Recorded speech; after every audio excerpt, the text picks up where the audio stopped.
don't know if you want to add something to this general introduction. We had a very lovely description from Alex of DS Virgin Racing's approach, but also Virgin Group. It'd be good to hear your personal perspective as well. Is this working? Yes. No, look, I think COP21, which Jeremy was at, I was at, was historic. 184 countries voting to make sure they're carbon neutral by 2050. Now it's up to all of us on this platform, all business leaders worldwide, to make that a reality. And it's a big task to do it. Things like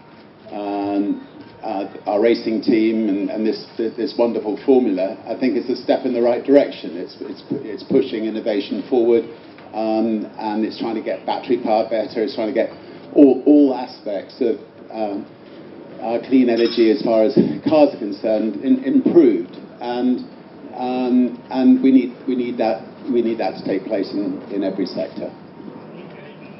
Thank you. We've got 20 or 25 minutes left, and so I think I'm going to jump straight to innovation. We wanted to build up through market players to innovation, but let's put those two rounds of questions together. And again, starting with you, Alejandro, if I may. As you survey this mouth-watering tableau of change that's happening in the world and the centrality of innovation in it, could you pick out an example or two of what excites you most about what's coming? Well, many things obviously excite me, but I always say we're in a race. We're in a race here, but we're in a race in the world against, basically it's a race between technology and innovation and the destruction of the planet. And one of them will come first. And I'm absolutely convinced that technology is the way to tackle the big challenges that the planet has. Obviously, a lot of people need to bring solutions for a lot of things. Like Sir Richard was saying, in every field we need to tackle every problem. We have our own problem, which is to create clean cars for everyone around the world. Other people need to sort out other problems, like you, for example, who are going to sort to get energy, clean energy for those cars. So solar energy, renewable energy is the problem that we will want to benefit from, but it's not our task to solve. Our task is to get better electric cars.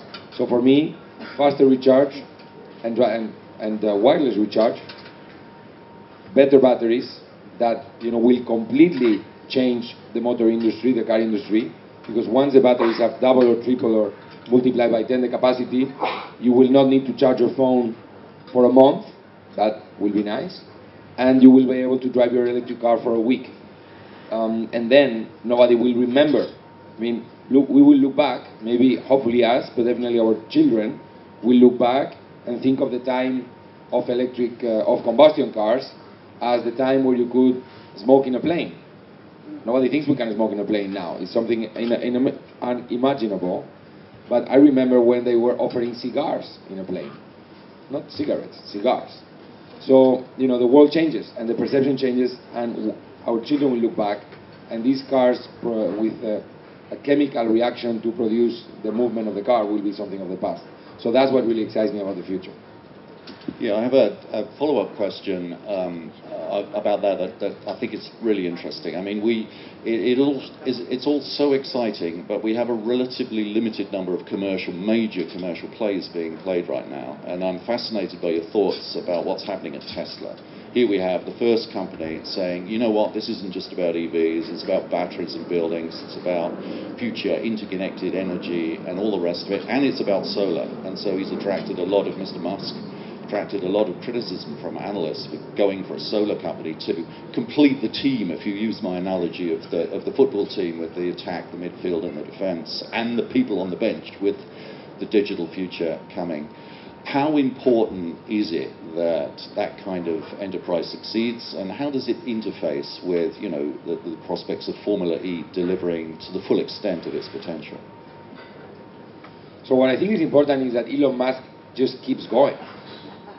Because, he just doesn't care about what analysts say, which is something very good. I mean, it's just like, he has a way where he wants to go and he just goes. I mean, unfortunately, he's not here with us in Formula E. I met with him. Yet.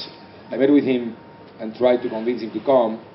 He spent the first half of the meeting explaining to me all the challenges he's finding on his move to Mars.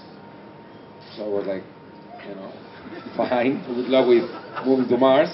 But what about having a team in Formula E? And, but he said he basically gave me the answer that his engineers were actually running a bit late on the delivery of the road cars, and he needed to have them fully focused. But you know, he really loves the concept of Formula E, and I know that he's following us. But I think we need people like him in the world, and you know, independently of how much sense making the solar company and the car company together, that may seem like a great idea, or for some analysts may not seem like, it's just another step on the right direction. So we just need him to like continue, and I wish him really all the best luck. He's always all in. I mean, it's like when you go to the casino and you put all your chips on the table. I think he's done it like 10 times. So we need for him to keep doing it. Yeah, echo that. As just a bit of light relief on the innovating getting rid of cigarettes on planes. I remember at Virgin Atlantic, we decided, should we try to be the first airline to do this? And we're a young person's airline, and lots of young people smoked, but we were convinced it was the right thing to do, and that if you were sitting with people who didn't smoke, and everybody didn't smoke, you might most likely could survive 7 or 8 hours. So we decided to go for it, and we innovated. We banned cigarettes on our planes, all except for Tokyo, where we just thought we'll never persuade the Japanese to give up. And then we were the first to do it on the trains, and it was really controversial at the time. I got all these letters, identically written letters with different signatures at the bottom, and it was from the tobacco industry, sort of trying to make it sound like lobbying me to stop it. But anyway, so innovate.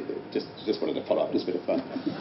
Yeah, and then the tobacco industry had to go on and ban smoking in their own offices, right?